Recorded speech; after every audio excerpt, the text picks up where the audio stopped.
সরকারের দায়িত্বে থাকা প্রভাবশালী একজন মন্ত্রী, আইনমন্ত্রী আসিফ নজরুল বলে ফেললেন যে আওয়ামী লীগ এদেশে স্বাধীনতা যুদ্ধের নেতৃত্ব দিয়েছে, আওয়ামী লীগকে রাজনীতি করতে দেওয়া উচিত, আওয়ামী লীগকে নির্বাচনে আসতে সুযোগ করে দেওয়া উচিত।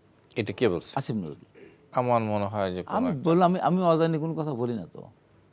এইটা বলার সঙ্গে সঙ্গে আমি ওই দিনে আমি টেলিভিশনে বললাম, আসিফ নজরুল, এখনো কবরের মাটি শুকায় নাই, রক্তের গন্ধ এখন বাতাস এসে আমাদের নাকে লাগে, এত তাড়াতাড়ি এত দরদ আপনার এত তাড়াতাড়ি বলে ফেললেন। আমার দেশ স্বাধীন হয়েছে, তাকে রাজনীতি করতে দেওয়া উচিত, নির্বাচন আসতে দেওয়া উচিত, এত এত তাড়াতাড়ি। আর আপনার মুখ থেকে কথা শুনতে চায় না। তাদের কিছু মানে এই যে বিএনপির কিছু নেতারাও বিভিন্ন জায়গায় আওয়ামী লীগকে আস্থায় আনার কথা বলেছেন। আমার নিজের একটা অভিজ্ঞতা আছে, গত পরশুদিন বিএনপিকে আওয়ামী লীগকে আস্থায় এনে নির্বাচনে অংশগ্রহণ করতে হবে, এবং আওয়ামী লীগ একটা রাজনৈতিক দল, ওনারা এভাবে একনলেজ করতেছেন। আজকে 5 মাসও হয় নাই, ওনাদের নেতাকর্মীদের উপরে যারা হামলা করলো তাদের কোনো বিচারের কোনো অগ্রগতি হয় নাই। এই সরকারকে বিচারের জবাবদিহিতার মুখোমুখি তো ওনাদেরকে করতে হবে, আমরাও করতে চাই।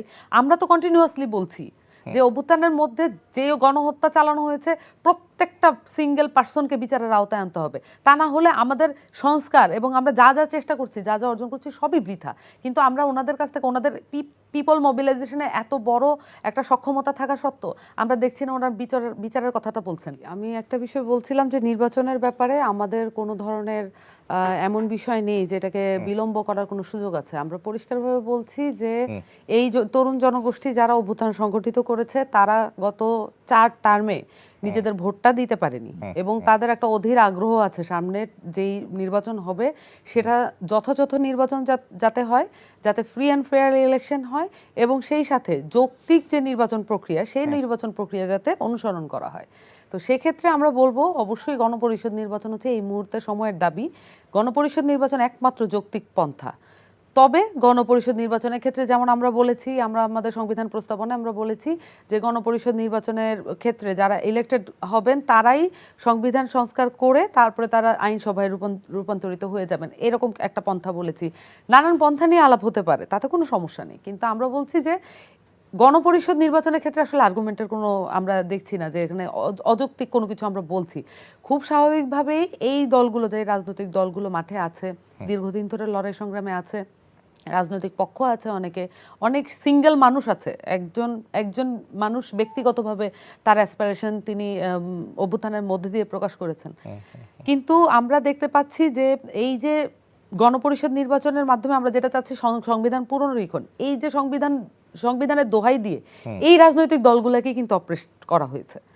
তাহলে এই সংবিধানের মাধ্যমে আর ভালো কিছু হবে, সংশোধনের মাধ্যমে ভালো কিছু হবে, এটার আশা আমরা, ওনারা কিভাবে দেখছেন বা এটাও ব্যাখ্যা করা প্রয়োজন, ওনারা কেন দেখছেন, জনগণ সেটা পরিষ্কার হোক।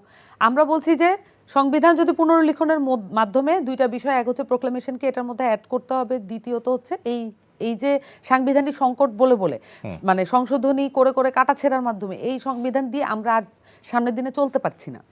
তো এটা উপলব্ধির মধ্যে সবার আছে, এটা একটা জেনারেল কনসেনসাস, এবং এটার মধ্যে রাজনৈতিক দলগুলো কেন এটা মনে করছেন না যে গণপরিষদ এবং তথা হচ্ছে সংবিধান পুনর্লিখন, এটা আসলে খোলসা করে বলা উচিত।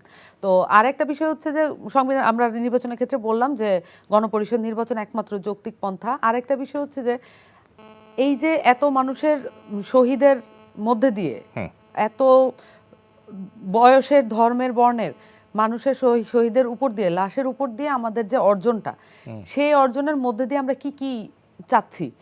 সংস্কার একটা চলমান প্রক্রিয়া ওনারা বলছেন, অসুবিধা নেই তাতে, কিন্তু আবার যেই সংস্কার আসলে বছরের পর বছর ধরে চলতে থাকবে সেটা কি আসলে বিএনপি বছরের পর বছর ধরে করবে কিনা, বা কত বছর ধরে করবে। আমি বললাম যে এই জিনিসগুলো ক্লিয়ার করলে ওনাদের যে অডিয়েন্স, ওনাদের যে মানুষ, কর্মকর্তারা আছেন, ওনাদের যে নেতাকর্মীরা আছেন, ওনাদের যে অডিয়েন্স আছেন, তাদেরও বুঝতে সুবিধা হবে, আমাদেরও বুঝতে সুবিধা হবে। সেক্ষেত্রে আমাদের বক্তব্য আমরা সেটার ভিত্তিতে বলতে পারবো।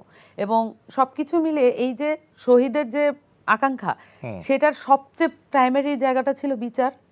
আমরা কিন্তু এত বড় একটা রাজনৈতিক দল, তাদের মানে চুটকির মধ্যে সম্ভব, তাদের মুহূর্তের মধ্যে সম্ভব হাজার হাজার মানুষকে মোবিলাইজ করা, কিন্তু তারা বিচারের দাবিতে কোনো কথা বলছেন না। তারা বলছেন কিন্তু এটা তাদের যে শক্তি আছে সেই শক্তিমত্তার ধারের কাছেও নাই বলাটা। আমরা এক্সপেক্ট করি যে রাজনৈতিক দলগুলো বিচারের কথাটা বলবেন, এবং তারা যেভাবে মানে আমরা দেখতে পাচ্ছি যে তাদের কিছু মানে এই যে বিএনপির কিছু নেতারাও বিভিন্ন জায়গায় আওয়ামী লীগকে আস্থায় আনার কথা বলেছেন। আমার নিজের একটা অভিজ্ঞতা আছে, গত পরশুদিন বিএনপিকে আওয়ামী লীগকে আস্থায় এনে নির্বাচনে অংশগ্রহণ করতে হবে, এবং আওয়ামী লীগ একটা রাজনৈতিক দল, ওনারা এভাবে একনলেজ করতেছেন।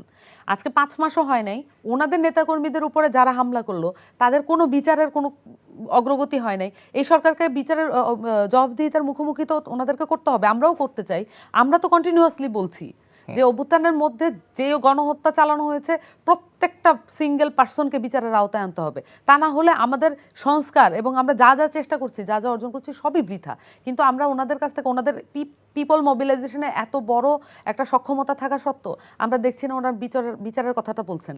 ওনাদের নেতাকর্মী, ওনার 500 কিছু অধিক নেতাকর্মীদের শহীদ হওয়ার কথা বলেন, কিন্তু এই নেতাকর্মীদের বিচারের এই যে তাদেরকে শহীদ করার পিছনে যারা দায়ী তাদেরকে আস্থায় এনে তারা নির্বাচন করতে চান, এই কথাগুলো আসছে। কিন্তু তো এগুলো আসলে তারা কিভাবে ডিফেন্ড করবেন? আমরা শুনে আসি হাবিবের কাছে এই কথা গ্যাপ আছে। জি, আমরা আওয়ামী লীগকে আস্থা আনার প্রশ্ন ওঠে না। আমার ঘর ভাঙছে, আমার বাড়ি লুট করছে, আমার মাছ লুট করছে, আমার ভাইকে হত্যা হয়ে গেছে, বোনকে ধর্ষণ করছে, আমার বাবাকে গুম করেছে, সে আমি আওয়ামী লীগকে আস্থায় নিয়ে আসবো, এটা হতে পারে? প্রথম কথাটা কখন আসছে জানেন?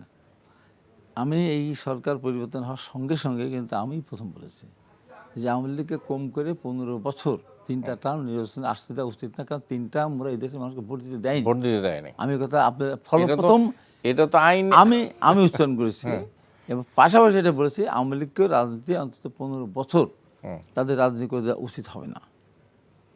এখন প্রশ্ন হলো তার আমি বলার 7-8 দিন 10 দিন পর সরকারের দায়িত্বে থাকা প্রভাবশালী একজন মন্ত্রী, আইনমন্ত্রী আসিফ নজরুল বলে ফেললেন যে আওয়ামী লীগ এদেশে স্বাধীনতা যুদ্ধের নেতৃত্ব দিয়েছে, আওয়ামী লীগকে রাজনীতি করতে দেওয়া উচিত, আওয়ামী লীগকে নির্বাচনে আসতে সুযোগ করে দেওয়া উচিত। এটা কে বলছে? আসিফ নজরুল। আমার মনে হয় যে আমি বললাম, আমি অজানি কোনো কথা বলি না তো। এইটা বলার সঙ্গে সঙ্গে আমি ওই দিনে আমি টেলিভিশনে বললাম, আসিফ নজরুল, এখনো কবরের মাটি শুকায় নেই, রক্তের গন্ধ এখন বাতাস এসে আমাদের নাকে লাগে, এত তাড়াতাড়ি এত দরদ আপনার এত তাড়াতাড়ি বলে ফেললেন। আমার দেশ স্বাধীন হয়েছে, তাকে রাজনীতি করতে দেওয়া উচিত, নির্বাচন আসতে দেওয়া উচিত, এত তাড়াতাড়ি। আর আপনার মুখ থেকে কথা শুনতে চাই না। খেয়াল করে দেখ, মাঝখানে 2 দিন আসিফ চুপ ছিল।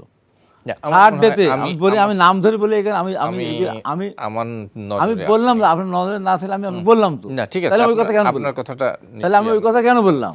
কিন্তু যে কবরের মাটি শুকায় না, রক্তের এখন গন্ধ আমাদের লাগে। কথাটা এভাবে ছিল না, কথাটা ছিল হচ্ছে কোনো সাংবিধানিক বাধা নেই, তার মানে সংবিধানটা কিন্তু আবারও আসছে। আমি পয়েন্ট টু বি নোট এইটা শোনেন না, এটা বলার পরে ওইটা নাই উনি বলবেন, তারপরে 3 দিন পরে আইন মন্ত্রণালয় ওইটা খেয়াল করেন, উনি বলে আওয়ামী লীগকে অন্তত 2 টার্ম নির্বাচনের বাইরে রাখা উচিত। কথা তখন থেকে আসছে। আচ্ছা হ্যাঁ, আরেকটি কথা, এই প্রশ্নটা আমারও, যদিও মানে শারমিন এটাকে নিয়ে আসছে সামনে, সেটা হলো যে বিএনপি অনেক কিছু যেভাবে জোরালোভাবে বলছে, এই গণ অভ্যুত্থানে নিহত বা গত 15 বছরে যারা জুলুম নির্যাতনের শিকার, তাদের বিচারের ব্যাপারে কিন্তু এতটা সক্রিয় আমি বিএনপিকে দেখছি না। আপনার বাবা মারা গেছে, আমার দরদ বেশি হলো। হ্যাঁ, না দলীয়ভাবে তো আপনার সেই আমরা বারবার বলছি যে আওয়ামী লীগকে, আমাদের মহাসচিবের কথা বলেছিলেন, একটা কথা বললেন না, আসিফ নজরুলের কথা পরে বললেন যে কোনো দল নিষিদ্ধ করার মানে ব্যাপারে আমাদের কোনো সিদ্ধান্ত নেই, বা কেউ নির্বাচন করতে আসলে জনগণ তার দিবে, এটা বলছিলেন। কেন বলছিলেন বলে তারপরের ব্যাখ্যা আর মহাসচিব বলেছিলেন যে আওয়ামী লীগ প্রত্যেকটা হত্যাকাণ্ডের এবং প্রত্যেকটা অপরাধ বিচার করা হবে। তার মানে বিচার করলে কেউ আওয়ামী লীগের নির্বাচনে আসতেই পারবে না। আমি আবার তার সাথে ব্যাখ্যাতে বলেছিলাম যে আওয়ামী লীগ যদি নির্বাচন দল করতে চায়, আমি চ্যালেঞ্জ দিয়ে বলছি, এখন আওয়ামী লীগের একজন নেতা যে ঘোষণা দেবে আমি আওয়ামী লীগের আজ থেকে সভাপতি, একজন বলবে আমার সাধারণ সম্পাদক, সারা বাংলাদেশের আওয়ামী লীগ তাকে মেনে নেবে। সেই লোকটা কি আছে বাংলাদেশে? নেই। একটা লোকের বলার সাহস নাই। এত অপকর্ম করেছে যে একজন লোক বলার সাহস নাই যে আমি আওয়ামী লীগের দায়িত্ব নিলাম।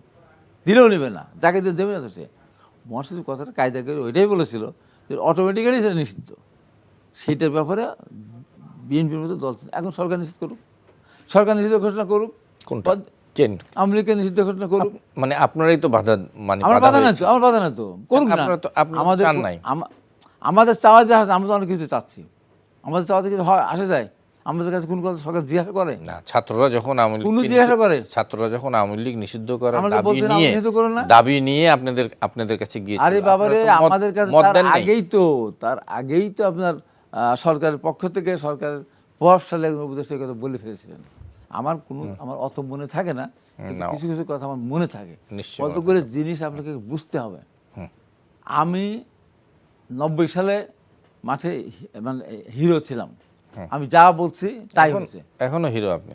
না, এখন হিরো না, তবে আমি কিন্তু বৈষম্য বিরোধী ছাত্ররা রাস্তায় নামলো, আমি সর্বপ্রথম আমি লাইফে গিয়ে বলেছিলাম তোমরা চালিয়ে যাও, তোমাদের আন্দোলন সফল হবেই হবে, ছাত্রদের আন্দোলন দিতে হয় না। একের পর ধারাবাহিক লাইভগুলো দেখেন, আমার ভিডিওগুলো দেখেন। এবং দুঃখ করে বলেছিলাম যেদিন হারুন অসম্মানজনকভাবে 6 জন ছাত্রকে নিয়ে আটকে রেখে ভাতের হোটেলে ভাত খাওয়ায়, এই অসম্মানজনক তাদের কাছে সিগনেচার নিল যে আমরা এই আন্দোলনের সাথে নাই, হত্যাকাণ্ড এই সমস্ত সাথে আমরা নাই, ভাঙচুর সাথে নাই, বললো না তারা। আমি ওই দিন আবার ভিডিও ছেড়েছি যে তোমরা একবার ভাবলে না, এতগুলো শহীদ, এতগুলো বাচ্চা শিশু মারা গেল, একবার তোমার অন্তর কাঁদলো না? সেখানে করলে তোমাদের কী করে কেটে ফেলতো, মেরে ফেলতো, তোমার আঙুল কেটে দিত। আমাকে তো 90 সালে বলা হয়েছিল সরকারের মন্ত্রী হও, টাকা নাও, বিদেশ যাও, বাড়ি নাও, যা ইচ্ছে তাই নাও, মুখ দিয়ে বলো, বসো একটু করতে হবে, বসের সাথে আমি শুনল। তখন আমাকে কি বলা হয়েছিল, একটা বুলেট আপনার জন্য আছে, আমি ওইটা ভালো জিনিস, ওটা আমি খেতে রাজি আছি। তো তোমাদের তো জনসমক্ষে ধরে নিয়ে গেল, তোমাদের তো এখন তো ওইটা এসছে যে ছাত্ররা এইটা তারপরে না, আমি কেন বলেছিলাম, বলার পর তাদের গার্জেনরা আসলো, তারা স্টেটমেন্ট দিল কি না, ওরা ভালো খেতে দিয়েছে, ভালো রেখেছে। সত্যি ওই আলোচনা না, কথাটা হলো আজকে আমার কষ্টটা ওই জায়গায়। জি, আমার কষ্ট ওই জায়গায়। আমি তো ধরেন বিগত সরকার আমাদের কয়বার দিই, আমি বড় করে বলতেছি না, বিগত সরকার বেগম খালেদা জিয়া তারেক রহমানকে শাস্তি দিয়েছে, আর রাজনৈতিকভাবে প্রথম যে সাজা সেটা আমাকে দিল প্রথম সাজাটা। আমি বড় কেউ, সে আমি বলবো না। তারপর আমাকে তো ওই যে ম্যাডামের এই ব্যাপারে বলার কারণে, এটা তো বাংলাদেশের প্রথম পাকিস্তান বাংলাদেশ আইজিপিকে নির্দেশ দিল আমাকে গ্রেপ্তার যেকোনো মূল্য করে আমাকে হাইকোর্টে হাজির করতে হবে। আমাকে যখন ভিডিও দেখে, আজকে গেছিলাম তো লিফটে নামতে, আমার ব্যাসের কাইসার কাউন্সিল সব বলতেছিল যে হাইব ভাই আপনি কী বললেন সেদিন, যে আমি ভিডিও দেখার পর বললাম যে আমি শপথ বাক্য কথা বলেছি, আবারও বলছি ম্যাডাম খালেদা জিয়া তারেক রহমান একটা শাস্তি আমি তাদের বলতে 100% সাধা